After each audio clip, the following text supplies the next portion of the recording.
하나님, 우리의 하나님이 되어주시고 우리의 아버지가 되어주셔서 참 감사합니다.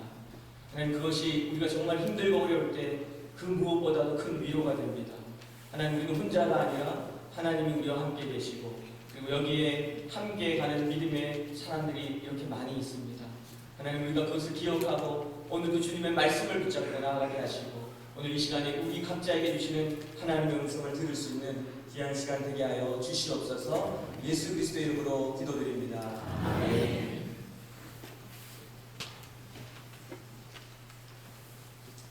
저는 군대에 있을 때 참 많이 걸었습니다. 왜냐하면 저의 군 보직이 소총수였는데요, 일명 땅개라고 부릅니다. 왜 땅개라고 부르느냐, 땅만 보고 걷기 때문에 늘 걸어요. 다른 사람들 차 타고 다닐 때 늘 걸었습니다. 수도 없이 많이 걸었어요. 무거운 군장을 메고 산을 몇 개씩 넘는 여정은 쉬운 여정이 아니었습니다. 포기하고 싶을 때도 많았습니다. 그런데 지나고 나서 보니까 한 번도 포기한 적이 없었어요. 하나님의 특별한 은혜도 있었지만 포기하려고 할 때 주변에서 이런 말들이 들려왔습니다. 이제 거의 다 왔다. 막 정말 포기하고 싶었는데 이제 거의 다 왔다. 조금만 더 힘을 내라. 이제 진짜 조금만 더 힘을 내면 이제 다 왔다. 물론 다 오지 않았습니다. 그러고도 2시간, 3시간을 더 간 적도 있지만 그 말이 다시 포기하지 않고 가도록 해줬던 기억이 있습니다. 여러분, 오늘 읽은 우리 이사야 35장의 부분은 믿음의 여정을 걷는 자들에게 바로 그런 역할들을 하고 있습니다. 여러분, 이사야는요 66장으로 이루어져 있습니다. 그리고 1장부터 39장까지 가기도 전에 대부분 낙심합니다. 왜냐하면 1장부터 39장까지 내용이 대부분 암울합니다. 그리고 40장에 와서야 하나님의 위로와 소망의 메시지가 들려주는 것을 봅니다. 40장에 오면 분위기가 완전히 바뀝니다. 40장 1절에 보면 이렇게 시작합니다. 그 시작은 너희 하나님이 이르시되 너희는 위로하라. 내 백성을 위로하라. 너희는 예루살렘에 마음이 닿도록 말하며 그것을 외치라. 노역의 때가 끝났고 그 죄악의 사함을 받았느니라. 위로의 말씀, 소망의 말씀이 선포되고 있습니다. 그런데 여러분, 40장에 와서야 이런 일이 일어난다는 거예요. 하나님의 백성의 마지막이 소망이라는 것을 대부분 사람들이 알고 있습니다. 그런데 그 목표 지점까지 가는 길이 만만치 않다는 것이죠. 마지막은 소망이라는 걸 알아요. 그런데 그 여정을 가는, 그까지 도달하는 것까지가 지금 어려운 일입니다. 여러분, 우리가 오늘 읽은 본문의 위치는 35장입니다. 적어도 40장까지는 가야지 소망이 나오는데 그 40장이 이르기 전이에요. 36장과 9장까지 히스기야의 내용들이 등장하고 있는데, 물론 거기에서 승리하는 장면도 나옵니다. 하지만 궁극적으로 보면 히스기야의 교만으로 인해서 바벨론에게 멸망당할 것을 선포하고 있기 때문에 암울한 내용들이 이어지고 있습니다. 위기의 순간입니다. 힘들어서 손을 놓고 싶은 때입니다. 그래서 여러분, 35장에 그 진리를 흔들림 없이 붙잡기 위해서, 이 믿음의 자리를 지켜내게 하기 위해서 오늘 주시는 메시지가 바로 35장 1절부터 이 내용들이 등장하고 있습니다. 우리가 그 위치를 알고 오늘 말씀을 봐야 합니다. 여러분, 1절, 2절 말씀을 다 함께 다시 한번 읽어보겠습니다. 같이 읽겠습니다. 시작. 강야와 메마른 땅이 기뻐하며 사막이 백합화같이 피어 즐거워하며 무서운 향이 피어 기쁜 노래로 즐거워하며 레바논의 영광과 갈멜과 하론의 아름다움을 얻을 것이다. 그것들이 여호와의 영광 곧 우리 하나님의 아름다움을 얻을 것이다. 여러분, 1절, 2절 되게 소망적인 메시지 아닙니까? 여러분, 근데 이 메시지가 하나님을 끝까지 신뢰하는 자들이 그 사람들의 길이 강야 같고 메마른 땅 같았지만 결국에는 기뻐하게 될 것이고 즐거워하게 될 것이라는 거예요. 여러분, 왜요? 무엇을 봅니까? 그날의 여호와의 영광과 그분의 아름다움을 보게 된 것입니다. 그 어떤 것과 비교할 수 없는 그 아름다움을 보면서 너희가 모든 광야의 길, 어려움들이 다 사라질 만큼 그 자리로 가게 될 것이다. 소망의 메시지를 1절, 2절에 우리에게 던져주고 있습니다. 그런데 이 과정까지 가는 데 있어서 우리가 해야 될 역할이 있다는 겁니다. 여러분, 그리스도인 우리가 해야 될 역할들을 하나님이 3절, 4절에 말씀하고 계십니다. 자, 3절, 4절 말씀을 벌써 왔네요. 여기까지 3절, 4절까지 왔네요. 같이 한번 읽어보겠습니다. 시작. 너희는 약한 소를 강하게 하며 떨리는 무릎을 굳게 하며 자들에게 이르기를 굳세어라 두려워하지 말라.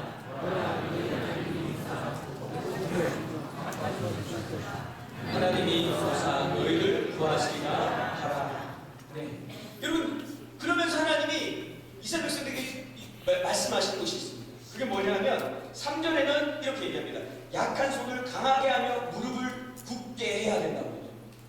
그리고 4절에는 뭐라고 얘기합니까? 서로에게 굳세어라 두려워하지 말라라고 말하라는 것입니다. 여러분, 마지막에 이렇게 구하시리라 하라 이렇게 되어 있습니다. 그렇게 말하라는 것입니다. 여러분, 이 메시지의 핵심은 단 하나입니다. 격려하라는 거예요. 여러분, 3절은 자기 자신을 스스로 격려하라고 말씀하고 있는 것이고요. 4절 말씀은 서로를 격려하라고 말씀하시는 것입니다. 겁을 내는 자들, 두려워하고 있고 염려하고 있고 힘들고 지쳐있고 어려워하는 자들, 그들을 향해서 그들에게 하시는 명령이 뭐냐면 격려하라는 거예요. 스스로 격려하라 뿐만 아니라 서로에게 격려하라. 뭐라고 격려합니까? 굳세어라, 힘을 내라, 두려워하지 말라. 하나님이 갚아주실 것이다, 하나님이 도와주실 것이라고 말하라. 여러분, 오늘 이 말씀의 핵심을, 격려하라 이 말씀의 핵심을 두 가지로 찾을 수가 있습니다. 첫 번째는요, 믿음의 길은 반드시 격려하며 가야 합니다.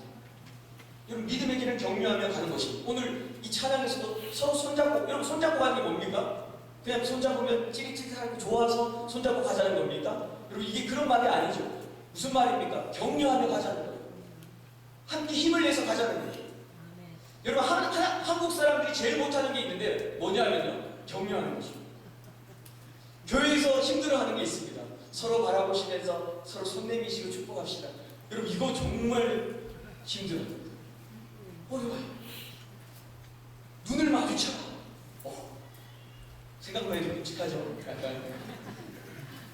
여러분, 중학교 방학 숙제를 내줬는데 선생님이 가족들을 칭찬하고 격려하는 해야 되는 숙제를 내줬습니다. 그 상황과 느낀 점을 적어오라고 숙제를 내줬습니다. 여학생의 글이 이렇습니다. 학원에 가려고 나가는데 어머니께서 마중을 나오셨다. 상황이 그렇습니다. 엄마가 얘기합니다. 딸이 얘기합니다. 엄마가 학원 보내주셔서 이렇게 공부를 잘하게 됐어. 고마워 엄마. 엄마 얘기합니다. 야 지지배야, 네가 뭘 공부를 잘해? 정신 차려. 느낀 점, 말 잘못했다가 욕만 먹었다. 다음부터는 솔직하게 말해야겠다. 남학생입니다. 아침에 일어나서 아침 식사를 준비하는 어머니를 보고 아침에 일찍 일어나셔서 요리하는 엄마의 모습이 너무 보기 좋아요. 엄마, 잠 덜 깼니? 내가 칭찬을 얼마나 안 했으면 아빠와 함께 등굣길 신호등 앞에서 신호등을 잘 지키는 아빠에게 얘기합니다. 신호등 잘 지키시는 아빠가 자랑스러워요. 아빠가 얘기합니다. 너는 저 옆에 있는 교통순경이 안 보이니? 여러분, 웃음이 절로 나오지만 사실 우리의 인생, 우리의 삶에서 자주 볼 수 있는 모습. 여러분, 우리가 정말 하루에 얼마나 격려하는 말을 못하고 있는지, 얼마나 사람들을 세우지 못하는지를 사실 자세히 자기의 삶을 돌아보면 볼 수 있습니다. 저도 가끔씩 저희 아들이 가끔씩 이렇게 왜 그런지 모르겠는데 아빠, 엄마 너무 사랑해요 막 이래서요. 그럼 제가 얘가 왜 이러나 이런 말이 툭 튀어나올 것 같아요. 네. 그런데 여러분, 이런 얘기를 들으면 정말 좋은 거지 않습니까? 서로 너 정말 사랑스럽구나, 이런 격려들이 와야 되는데, 여러분, 유교 문화는 격려가 부족하고 비난하고 비판하는 것을 잘합니다. 근데 여러분, 기독교 문화는 사실 세워주고 격려하는 것이 기독교 문화입니다. 여러분, 예수님은 시몬 베드로를 보시고 그가 부족했을 때 이미 그를 향해서 너는 반석이다, 너는 개바다 라고 말씀해 주셨습니다. 그리고 예수님은 가는 곳곳마다 가난하고 약한 자들을 늘 격려하셨습니다. 여러분, 기러기가 V자로 날아갈 때 제일 앞에서 날아가는 그 기러기를 격려하기 위해서 뒤에 있는 기러기들이 항상 소리를 내면 그 기러기를 격려합니다. 여러분, 기러기가 배고파서 우는 게 아니에요. 격려하기 위해서 뒤에 있는 기러기들이 끌어주는 거예요. 그럴 때 이 기러기가 너무너무 멀리까지 날아간다는 거예요. 여러분, 여러분 모든 사람들은 다 격려받고 싶어합니다. 제가 사역을 시작하고 어느 정도 시간이 지났을 때 신기한 현상이 나타났습니다. 설교를 한 날 집에 오면 아내 주변을 서성입니다. 왜 그럴까요? 설교를 하고 돌아오면 집에 와서 아내 주변을 서성입니다. 아무것도 아닌데 그냥 뭐 음식을 할 때 주변에 뭐 하냐고 이렇게 주변을 서성여요. 여러분 혹시라도 오늘 설교 좋았다라는 얘기 한번 들어볼까? 그 얘기 한번 들어보려고 그 주변에 뭐 괜히 서성이는 거예요. 여러분 죄송합니다. 이런 표현을 써서 소위 죽을 쓴 날에도 설교에 죽을 쓴 날에도 혹시나 그래도 괜찮았다 이런 얘기를 다 알아요. 참 오늘 힘들었다. 그런데도 그런 얘기 들었다. 눈빛으로 애처로운 눈빛을 가지고 서성이는 거죠. 여러분 누구나 다 격려하고 싶다. 요일서에 보면 하나님의 용사들을 격려하는 말씀입니다. 혹시 그 말씀 구절 잠깐 띄워주실 수 있습니까? 그 요일서 말씀 없나요? 네, 없으면 3장에 보면 용사들을 향해서 격려하라고 이렇게 말씀하십니다. 여러분 그때 이 격려하다는 단어가 뭐냐면요, 히브리어로 우르라는 단어를 쓰고 있는데 이 격려는요 일으키다라는 뜻을 가지고 있습니다. 일으키다, 눈을 뜨게 하다, 각성시키다. 여러분 격려는요 너 잘했어, 너 참 좋아, 멋져, 이런 것도 격려가 될 수 있지만 실질적인 격려의 의미는 뭐냐면요 마음을 일으키는 것입니다. 각성시키다, 일으키다, 마음을 잡아서 일으켜주다. 여러분 이것이 격려입니다. 여러분 격려를 잘 못하는 사람들이 하는 말이 있습니다. 사실이 아닌 것을 말하는 것을 저는 못합니다. 제가 저렇지 않은데 저렇게 말하는 건 사실이 아니잖아요. 저는 틀린 말을 못합니다. 격려를 잘 못하는 사람이 이런 얘기예요. 여러분 격려는 사실이 아닌 것을 말하는 게 아닙니다. 너 잘할 수 있어. 못하는데 잘할 수 있다라고 얘기해주면 이 거짓말 아니에요? 여러분 단지 보이지 않는 뿐이지 하나님이 하실 것들을 말해주는 것이 격려예요. 그의 마음을 일으켜주는 것입니다. 그래서 눈에 보이지 않지만 하나님이 하신 것들을 보면서 일으켜주는 거예요. 마음을 잡아서 끌어주는 거예요. 또 이렇게 말하는 사람이 있습니다. 다 잘 될 겁니다. 그 사람이 지금 뭔가 잘못된 길을 가고 있어요. 아니 괜찮아요. 잘 될 겁니다. 괜찮습니다. 여러분 이것은 잘못된 확신을 심어주는 거죠. 그냥 지지해주면 사람들이 좋아하니까. 여러분 격려는 그 사람이 듣고 싶어하는 말을 해주는 것도 격려가 아닙니다. 여러분 격려의 진짜 의미는 마음을 잡아서 일으켜주다. 동조하라는 말이 아닙니다. 격려하라는 말입니다. 여러분 그래서 격려라는 이 우러난 단어가 또 다른 의미를 가지고 있는데 신기한 것은 뭐냐면 격렬한 자극, 격렬한 불안하는 다른 뜻도 가지고 있어요. 그 사람의 마음을 때로는 일으켜야 될 때 격렬한 자극이 필요할 수도 있기 때문에. 여러분 격려는 근거 없는 말이 아닙니다. 일으켜 세우는 말이 격려입니다. 물론 좋은 말도 필요합니다. 그러나 근거 없는 말이 계속 반복되면 오히려 더 지치게 됩니다. 여러분 그런 경우 있지 않습니까? 근거 없는 말을 계속 해줘요. 여러분 그건 사람을 지치게 만들어요.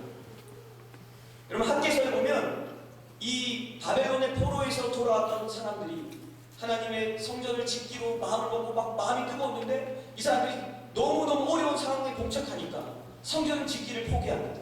자신의 신앙을 세우는 것을 포기합니다. 여러분 그렇게 몇 년이 흐른지 아십니까? 15년이 흐릅니다. 15년의 시간이 흘러갑니다. 성전을 세우지 않고 그러면서 얘기합니다. 아직 때가 되지 않았어. 아직 때가 되지 않았어. 여러분 15년이 흐르는데 하나님이 학계의 선지자를 보내서 그들에게 가서 책망하시죠. 너희들 뭐 하느냐? 돌아가야지 말만 하지 말고 돌아와라. 정신 차리고 제발 말만 하지 말고 돌아와라 라고 학계 선지자를 통해서 말씀하십니다. 여러분 근데 놀라운 것은요, 학계서 1장 14절 말씀에 안 띄워지죠? 네, 안 띄워지네요. 제가 읽겠습니다. 학계서 1장 14절 말씀에 여호와께서 스알디엘의 아들 유다 총독 스룹바벨의 마음과 요사닥의 아들 대제사장 요수아의 마음과 남은 바 모든 백성의 마음을 흥분시키심에 그들이 와서 만군의 여호와 그들의 하나님의 전 역사를 하였습니다. 여러분 저는 이 성경을 이전 성경 개역 한글판으로 읽었습니다. 개역 개정판은 그들의 마음을 감동시키심에 이렇게 되어 있습니다. 근데 여러분 여기서 흥분시키다라는 이 단어가요 우르입니다. 격려. 하나님이 그들의 마음을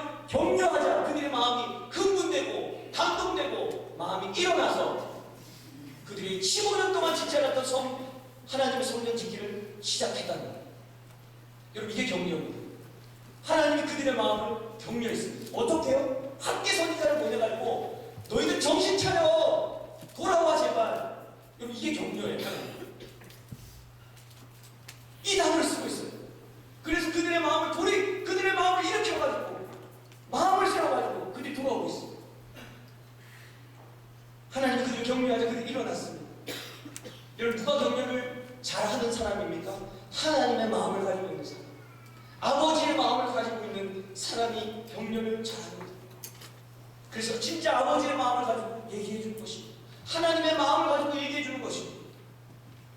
여러분 이 마음이 부족합니까? 여러분 그렇다면 우리는 달라고 기도해야 됩니다.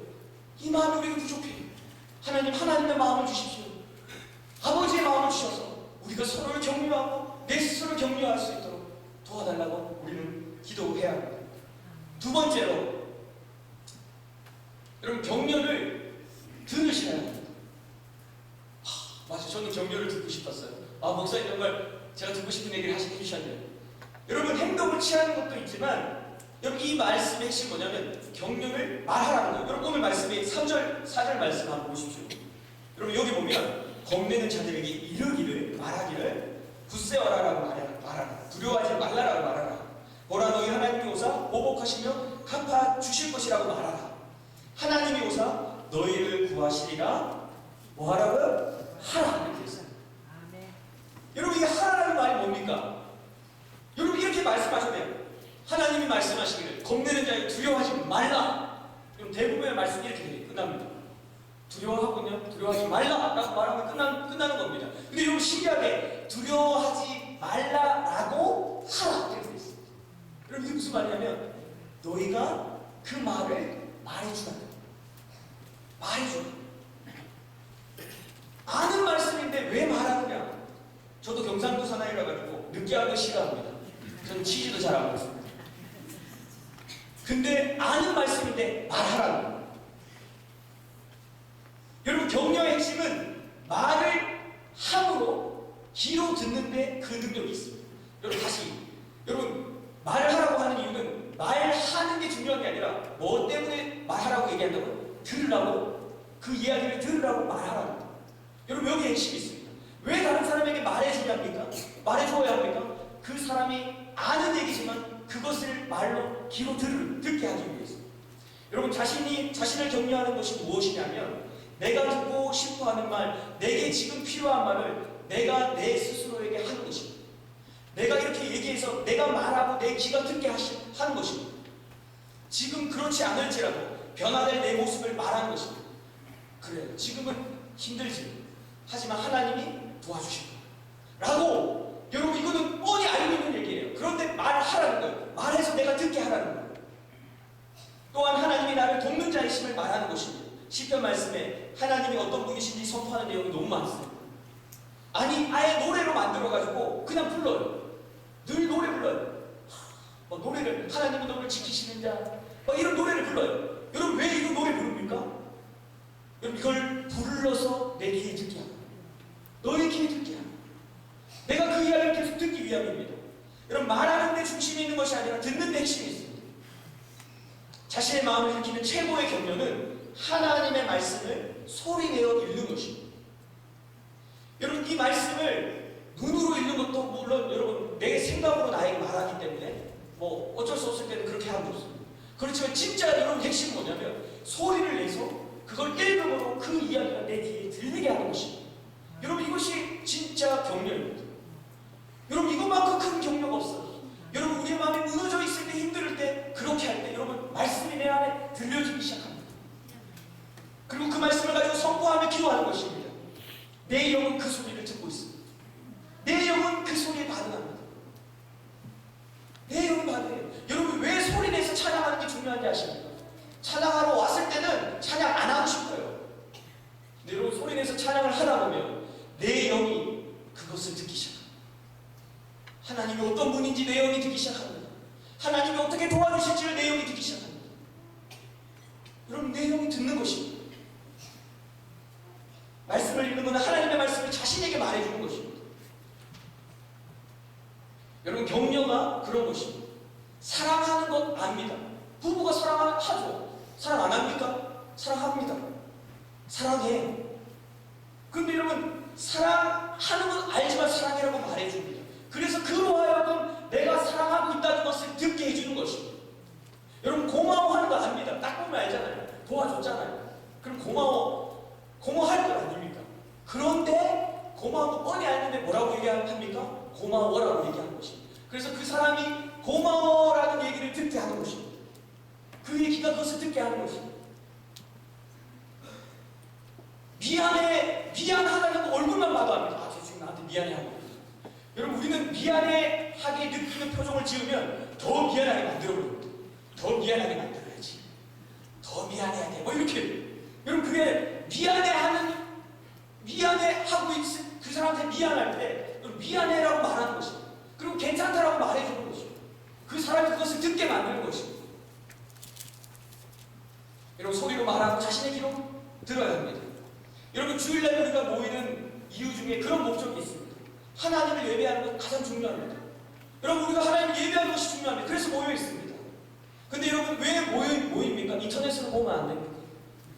여러분, 여기서 이 자리에서 바로 옆에서 여러분 하나님의 말씀을 직접 여러분의 귀로 듣는 것입니다. 그것을 그냥 아는 말씀이에요. 때로는 아는 얘기들이 대부분이에요. 그런데 듣는 것입니다. 하나님의 음성을 들음으로 우리의 마음을 일으키는 거죠. 여러분, 교회 20년쯤 다니신 분들은 사실 모르는 말씀보다 아는 말씀이 더 많습니다. 오늘 본문이 딱 나오면 이 구절 뭐 얘기하시겠구나. 여러분, 근데 아는 얘기를 들으셔야 돼요. 모르는 얘기를 듣는 게 아니라 아는 얘기를 들으심으로 말미암아 그 얘기를 여러분의 귀에 들리게 여러분의 영이 듣도록 하시는 것입니다. 여러분, 그래서 우리가 하나님의 말씀을 듣고 모여서 그 얘기를 서로 해주는 것입니다. 서로 격려하는 것입니다. 목자 모임을 통해서 서로 이야기해주는 것입니다. 힘들었지라고 얘기해주는 것입니다. 힘내라고 얘기해주는 것입니다. 제가 오늘 군대 얘기를 잠깐 하는데, 철책에서 11개월 동안 그 철책에서 근무를 했었는데 주일 저녁마다 민간교회를 지원을 나갔었습니다. 군교회를 오전에 드리고 저녁에는 민간교회 지원을 나갔는데 그 교회에 75세 되는 할아버지 목사님이 계셨어요. 성도도 어른이 3명, 그리고 목사님 손자 이렇게 애기 1명, 그리고 저희 군족 3명, 성도도 없어요. 근데 그분이 매주 똑같은 설교를 하시네요. 매주 설교가 똑같습니다. 그래서 옆에 있는 군종들하고 얘기합니다. 한 2달이 지났을 때 다음 예화는 뭐다? 다음 예화가 뭐? 무슨 예화까지 거의 95% 매주 똑같은 설교. 그 설교의 핵심은 이겁니다. 하나님만 의지하라. 하나님만 붙잡아라. 예화로 아직도 생각납니다. 똥파리가 천리를 갈 수 있는 가장 쉬운 방법이 뭔지 아십니까? 똥파리가 말에게 붙어 있습니다. 천리를 가는 말에게 붙어 있으면 가만히 앉아서 갈 수 있다. 그러니까 하나님께 붙어 있는 것이 그런 거다. 이 설교를 계속 하십니다. 그래서 저희가 서로 얘기합니다. 우리가 이 설교를 들어야 되는 것입니다. 처음에. 근데 한 달을 들었는데요. 힘이 나는 거예요. 너무 힘이 나는 거예요. 걸어서 그까지 가는데 1시간이 걸리는데 1시간을 더 일찍 갔어요. 그 설교 들으면 막 기대되는 거예요. 아니, 오늘도 무슨 오늘 무슨 말씀 하시는 거 알지? 너네? 서로 오늘 무슨 말씀 하시는 거 알지? 하나님만 붙잡아. 서로 이렇게 미리 하나님만 붙잡아. 그런데 그 얘기를 계속 듣는데 이렇게 힘든 군대 생활, 하나님이 내 위로가 되시고 내가 붙잡을 유일한 소망이시고 힘이 나. 말씀의 결론을 맺겠습니다. 세상은 더 강팍해지고 우리의 삶은 더 팍팍해졌습니다. 정신없이 앞을 달려가고 있지만 사실 마음은 모두 외롭습니다. 앞으로 우리가 살아갈 날은 여러분 더 어렵습니다. 여러분, 성경이 그걸 얘기하고 있습니다. 예수님은 마지막 때에 사랑이 식어질 것을 말씀하고 계십니다. 사도 바울은 이렇게 얘기합니다. 마지막 때에 고통하는 때가 이른다고 우리에게 말씀하십니다. 물론 그와 동시에 하나님의 능력도 더 크게 역사하실 것입니다. 하나님이 살아계시기 때문입니다. 그러나 우리가 소망을 가지고 끝까지 경주하기 위해서 우리는 격려해야 합니다. 오늘 우리에게 말씀하십니다. 격려. 말 한 마리가 짐을 끌고 가면 겨우 4톤을 끌 수 있답니다. 그런데 두 마리가 힘을 합치면 8톤이 아니라 22톤을 끌 수 있다는 것입니다. 4 더하기 4는 8이 아니라 22입니다. 여러분, 이것이 격려가 말하고 있는 공식입니다. 여러분, 조금 더 힘을 내자고 말해야 합니다. 여러분, 누군가가 나에게 격려해 주지 않는다면 여러분 스스로에게 격려하셔야 됩니다. 여러분 스스로에게 얘기하셔야 됩니다. 말하고 들으셔야 됩니다. 여러분 스스로 하나님의 말씀을 읽으셔서 여러분이 그 말씀을 들으셔야 됩니다. 그리고 다른 사람에게 얘기하셔야 됩니다. 우리 함께 가자. 조금 더 힘을 내자고. 하나님이 너와 함께 계시다고 말해주어야 합니다. 하나님이 너와 함께 계시기 때문에 너는 특별하다고 말해주어야 합니다. 그래서 포기하지 말고 믿음으로 살자. 힘들고 어렵지만 죄를 끊어버리자고. 더 이상 죄 가운데 살지 말자고 얘기해 주어야 합니다. 구별된 삶을 살자고 말해줘야 합니다. 서로 돌아보아 사랑과 선행을 격려하며. 히브리서 10장 24절 말씀. 사랑하는 성도 여러분, 우리 이 믿음의 길을 손잡고, 진짜 손잡는 것도 있지만 정말 격려하면서 함께 걸어갈 수 있기를 간절히 소망합니다. 같이 한번 기도하겠습니다. 우리 시간 기도합시다. 네, 우리 청년들은 좀 손 잡아도 좋을 것 같습니다. 옆에 있는 조원들도 있고 같은 마을 지체들도 있는데 우리 옆에 있는 지체들의 손을 좀 잡으시고, 우리 옆에 있는 우리 장년부들도 동성이라면 옆에 손을 좀 잡아주시고, 우리 같이 한번 기도했으면 좋겠습니다. 여러분, 믿음의 길은 혼자 갈 수 있는 것이 아니라 함께 가야 합니다. 격려하라고 말씀하십니다. 말하라고 하십니다. 들으라고 말씀하십니다. 그리고 이 믿음의 길을 격려하고 끝까지 가라고 말씀하시는데 하나님 정말 그렇게 가겠습니다. 하나님 사실 혼자 외롭고 힘들었습니다. 지쳤습니다. 하나님 나에게 격려할 사람도 쳐주시고 내가 격려하게 하시고 내가 또 다른 사람 격려하며 믿음의 길 같이 갈 수 있도록 우리 사랑하는 목장 지체들을 기억하여 주시고 우리 같은 마을 지체들을 기억하여 주시고 조원들을 기억하여 주시고 우리 모원들을 기억하여 주십시오라고 같이 한번 우리 기도하며 나갔으면 좋겠습니다. 기도합시다. 하나님 아버지 감사합니다.